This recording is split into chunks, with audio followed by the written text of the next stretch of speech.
Hello दोस्तों, आपका स्वागत है हमारे यूट्यूब चैनल स्माइल विद एजुकान। देखिए बच्चों, जिसमें हमने करेंसी वगैरह सब पढ़ लिया था, मुद्रा के बारे में। बैंकों में निक्षेप यानी बैंकों में क्या होता है, देखो इसमें तो कुछ जगह आपको यहाँ पर मैं बता देता हूँ, इसको अंडरलाइन कर देता हूँ। यहाँ से लेकर यहाँ तक का जो पैराग्राफ है इसको मैं आपको सीधा सीधा बता दूँगा, आप समझ जाइए कि बहुत से लोग मुद्रा बैंकों में जमा के रूप में रखते हैं। जमा धन को लोग आवश्यकता अनुसार मांग के लिए निकाल सकते हैं।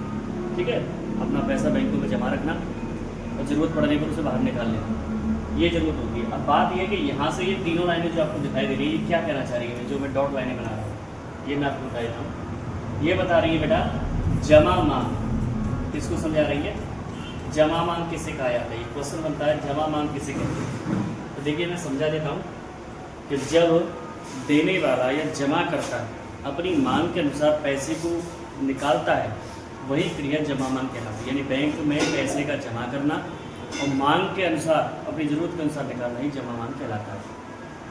आज जमा धन की वजह से नकद की जगह चेक के द्वारा भी एक निश्चित रकम का भुगतान किया जाता है। चेक एक ऐसा कागज होता है, उस पर लिखे नाम के व्यक्ति को किसी व्यक्ति के खाते से लिखी हुई रकम अदा करने का आदेश देता है। चेक जो होता है उसमें दूसरे व्यक्ति का नाम दिया जाता है और जिसका चेक होता है उसमें से निकाल करके उसके खाते में ट्रांसफर कर दिया जाता है। अगला बैंक एवं ऋण से जुड़ी गतिविधियाँ। बैंक जमा का 15% हिस्सा अपने आसपास नकद के रूप में रखती है, जिसका उपयोग, ये बेटा उपयोग नहीं है, उपयोग जमाकर्ता द्वारा किया जाता है। बैंक जमा राशि के एक बड़े हिस्से का उपयोग लोगों को अनेक आर्थिक गतिविधियों के लिए ऋण देने के लिए करते हैं। जरूरतों को पूरा किया जाता है और जमा किए हुए पैसे से लोग किसी प्रकार का ऋण लेकर के बैंक जमाकर्ता और करदाता के बीच मध्यस्थता स्थापित करने का कार्य करता है। जो बैंक होता है वो जिसने पैसा जमा किया उसके पैसे को निकाल करके लोन के रूप में देता है और उससे आने वाली ब्याज से अपने खर्चे चलाता है। ठीक है ना, तो ये बिचौली का काम करता है किसके बीच में, कर्ज लेने वाले के और जिसका पैसा जमा है उसके बीच में।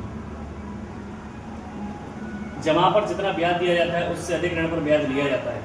उधार पर लिए गए ब्याज और जमाकर्ताओं को दिए गए ब्याज के बीच का अंतर बैंकों की आय का मुख्य आधार होता है। अब आता है साख की दो स्थितियाँ। साख क्या बताया था बेटा मैंने, विश्वास। यानी आप किसी चीज़ पर पैसा ले रहे हैं, उसके लिए आपको विश्वास जो लोग करते हैं उसके लिए क्या क्या शर्तें हैं। तो ऋण की मदद से व्यक्ति उत्पादन के खर्चों व उत्पादन प्रक्रिया को समय पर पूरा कर सकता है। ऋण एक तरह से लोगों के जीवन में महत्वपूर्ण तथा सकारात्मक भूमिका निभाता है। लेकिन सकारात्मक कब तक निभाता है बेटा, जब उससे लिया गया जो हमारा पैसा है, धन है, ब्याज पे जो लिया है, वो अगर हमारा जिस उद्देश्य से लिया गया वो सफल हो गया तो सकारात्मक है, नहीं तो लोग कर्ज के जाल में फंस जाते हैं। साख की मांग मुख्य रूप से किसानों द्वारा करने के लिए की जाती है। किसानों की जब फसल तैयार हो जाती है तब उसे बेचकर कमाई और रकम से वो उधार वापस कर देते हैं। कभी कभी उन्हें अपनी भूमि का टुकड़ा भी बेचना पड़ता है बेटा, और वो कर्ज के जाल में फंस जाते हैं। इस जाल से बचने के लिए किसानों को कभी कभी अपनी फसल खराब होने पर ज़मीन का टुकड़ा भी बेचना पड़ता है और कभी कभी उन्हें ज़मीन के टुकड़े के बाद भी छुटकारा नहीं मिलता। ऋण से जुड़ी शर्तें। निश्चित ब्याज दर को कर्जदाता ली हुई रकम के साथ लौटाता है। उधारदाता गिरवी रखने के लिए भूमि, इमारत, बहुमूल्य चीज़ें, गाड़ी, पशु आदि की मांग करते हैं और जब कर्जदार उधार नहीं चुकाते तो उधारदाता गिरवी रखी चीज़, जिसे ऋण आधार बोला जाता है, मैंने समझाया था पहले, गिरवी रखने के लिए जो चीज़ें रखी जाती हैं उन्हें ऋण आधार बोलते हैं, पर अपना अधिकार कर लेते हैं। तो इस पूरे पैराग्राफ का मतलब क्या है समझ लेते हैं। ये तो भाषा शैली थी, हम इसे अपनी भाषा में समझते हैं कि कर्ज लेने वाला एक निश्चित ब्याज पर पैसा लेता है। ब्याज पर पैसा जब दिया जाता है तो कुछ ना कुछ गिरवी रखवाया जाता है, जिसे ऋण आधार बोलते हैं। अगर वो नहीं चुका पाता तो उस पर कर्ज देने वाले का अधिकार हो जाता है। ब्याज दर, ऋण आधार, जरूरी कागजात, भुगतान के तरीके भी सभी ऋण की शर्तें हैं। कर्ज की शर्तें उधार लेने वाले ऋणदाता के अनुसार बदली दी जा सकती हैं। औपचारिक क्षेत्र में साख के विभिन्न स्रोत, ये हमने अनौपचारिक में पढ़ा था, वो औपचारिक में पढ़ लेते हैं।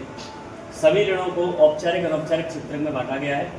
औपचारिक क्षेत्र में बैंक और सहकारी समितियों से लिए गए कर्ज आते हैं, वही अनौपचारिक क्षेत्र में व्यापारियों, साहूकारों, मालिकों, रिश्तेदारों या अपने अड़ोसी पड़ोसी से लिए गए कर्ज आते हैं। भारतीय रिजर्व बैंक उधार के औपचारिक स्रोतों की कार्यविधियों पर निगरानी रखता है। ये लाइन थोड़ी इंपॉर्टेंट है कि जो रिजर्व बैंक ऑफ इंडिया है वो औपचारिक क्षेत्र से जब पैसा लिया जाता है यानी बैंकों से या साहूकार समितियों से, तो उसकी निगरानी कौन करता है बेटा, RBI। लेकिन आप अनौपचारिक क्षेत्र से अगर पैसा लेते हैं तो उनकी कोई देख रेख नहीं करता है। तो भारतीय रिजर्व बैंक यह भी देखता है कि बैंक सिर्फ धनी लोगों को ही ऋण की सुविधा तो प्रदान नहीं कर रहा, तो फिर ऋण छोटे किसान, छोटे उद्योगपति, कर्जदार भी ले सकते हैं। बैंकों को आरबीआई को यह भी जानकारी देनी होती है बेटा कि वह निर्धारित ब्याज दर कितनी दे रहा है और किस प्रकार के कितने लोगों को ब्याज दे रहा है। अनौपचारिक क्षेत्र में ऋणदाताओं की कार्य प्रणाली पर कोई सरकारी संस्था नजर नहीं रखती, जबकि औपचारिक में कौन रखता है? आरबीआई। दूसरे क्षेत्र के ऋणदाता अपनी इच्छा से कितनी भी दर पर ऋण दे सकते हैं, उधार वापस लेने के लिए कोई भी तरीका अपना सकते हैं।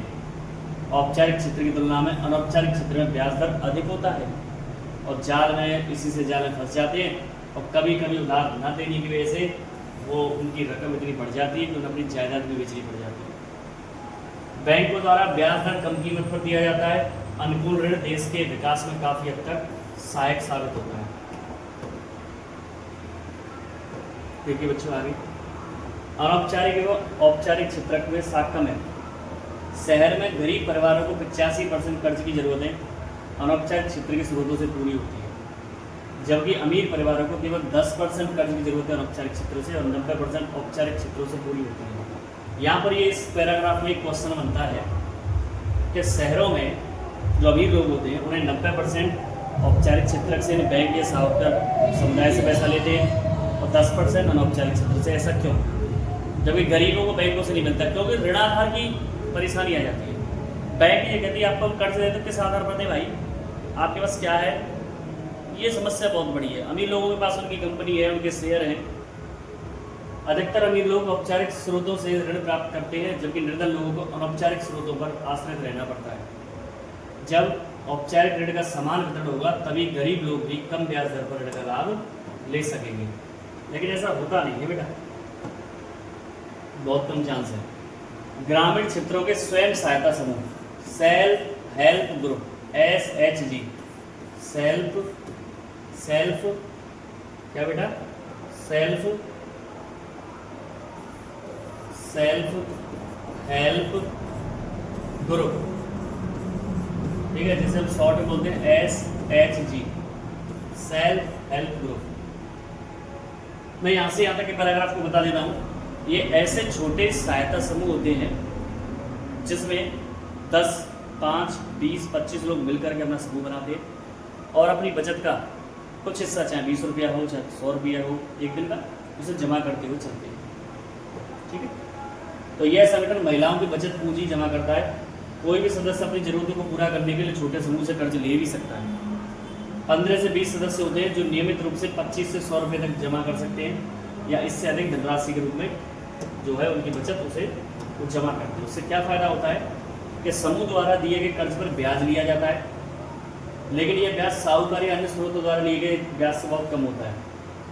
लगातार 2 वर्षों तक बचत करने के बाद समूह बैंक द्वारा ऋण ले सकता है। ठीक है, उस खाते पर लोन लिया जा सकता है। बैंक से ऋण लेकर समूह सदस्यों के लिए स्वरोजगार के अवसर प्रदान करता है। बचत एवं ऋण से जुड़े निर्णय समूह के सदस्य स्वयं लेते हैं, इसमें किसी और का हस्तक्षेप नहीं है। किसी को जरूरत पड़ जाए 15, 20, 25 जो लोग हैं तो एक दूसरे को दे सकते हैं ना। अगर कोई सदस्य ऋण लेने के बाद उसे वापस नहीं करता तो समूह के सदस्य उसके प्रति गंभीर हो सकते हैं, उस पर दबाव डाल सकते हैं, जोर डाल सकते हैं या किसी मिस हैपनिंग में वो खुद चुका सकते हैं। स्वयं सहायक समूह कर्ज लेने वालों को हानि होने वाली ऋणाधार की कमी की समस्या से दूर रखने में सहायता प्रदान करता है या ऋणाधार की जो समस्या है उससे बचाता है।